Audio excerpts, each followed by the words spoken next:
আগে যা উল্টাপুল্টা ভিডিও দিয়ে ভাইরাল হতে পেরেছেন, এখন কিন্তু আর সেটা সম্ভব না। আপনি ভাইরাল হতেও পারবেন, কিন্তু আপনার পেজটা কখন যে চলে যাবে আপনি বুঝতেও পারবেন না। আর কত কত আপডেট যে চলতেছে।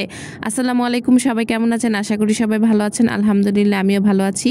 আমি এর আগে একটা বড় ভিডিও দিয়েছিলাম, ওইখানে বলেছিলাম যে আমি আমার বাবার বাসায় গিয়েছিলাম। তো বাবার বাসায় যাওয়ার পরের দিন আমার বোন ফোন দিল, আমার ফুফাতো বোন। ওনারা আগে উত্তরা থাকতো, তো এখন উত্তরা থেকে এখন গাজীপুরে চলে এসেছে। এখানে জায়গা কিনে আসলে বাড়ি করতেছে। ওইখানেও ওনাদের নিজস্ব জায়গা ছিল, ওইটা ওনারা বিক্রি করে দিয়েছে আর এইখানে এসে গ্রাম সাইডে চলে এসেছে।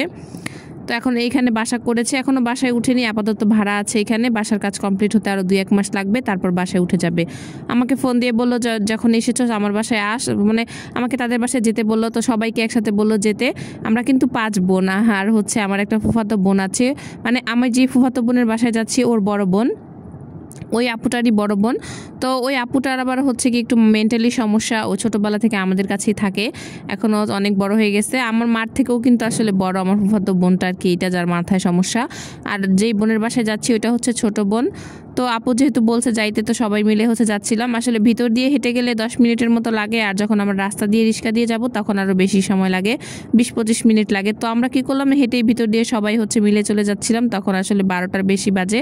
তো সবাই মিলে বোনরা মিলে যাওয়ার কিন্তু আনন্দটাই আলাদা। সব 5 বোন একসাথে হলে আসলে যা হয় আর কি। আমার আম্মু ওই যে পিছে পিছে আসতেছিল, আর আমার বোন আরও সামনে আছে আর কি। এই যে আমার ছেলে ওর আন্টির হাত ধরে আসে, আসলে ছোট আন্টি। এটা কিন্তু আমার সবার ছোট বোন আর কি, যে আমার ছেলে হাত ধরে আছে। আন্টির সাথে আসলে তার অনেকটাই মিল। চেহারা দেখেও অনেকে বলবে আসলে ভাই বোন। আসলে চেহারাটা ওদের কেন জানি একরকম হয়ে গেছে আর কি, অনেকটাই।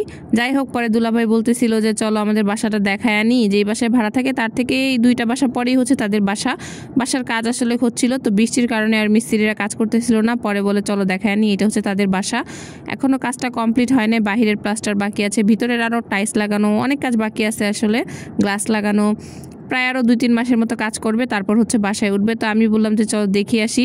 পরেই তো দুলাভাই তাদের বাসা দেখাতে নিয়ে গেল, ভিতরে ঢুকে গেল। মুসাব আমার বোনের ছোট ছেলে। আমার বোনের কিন্তু 2 মেয়ে 2 ছেলে, 2 মেয়ে মাদ্রাসায় পড়ে। মাশাল্লাহ, ওরা মাদ্রাসায় থেকে পড়াশোনা করে, ভালো মাদ্রাসায় পড়াশোনা করে।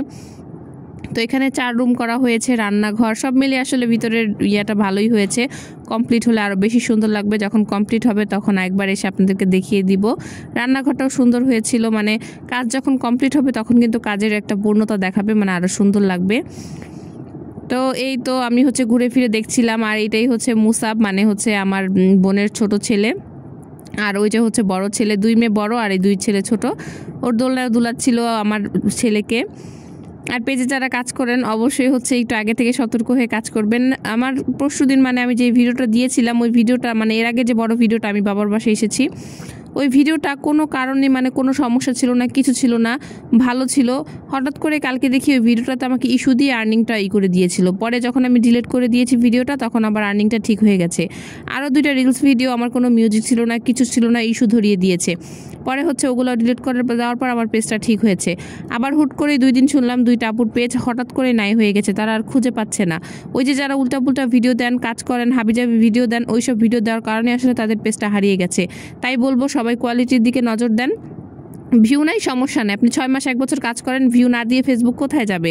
আপনি যখন পরিশ্রম করবেন, ভালোভাবে কাজ করবেন, অবশ্যই আপনাকে ফেসবুক ভিউ দিবে এবং আপনার পেজটাকে ভালোভাবে উঠাতে হবে। আর এখানে আপু রান্না করেছিল ভুনা খিচুড়ি, গরুর মাংস, তারপরে ভর্তা, ডিম ভুনা, সব মিলে আসলে অনেক মজা করে খেলাম। তারপর তো আমরা একটু পরে চলে যাব।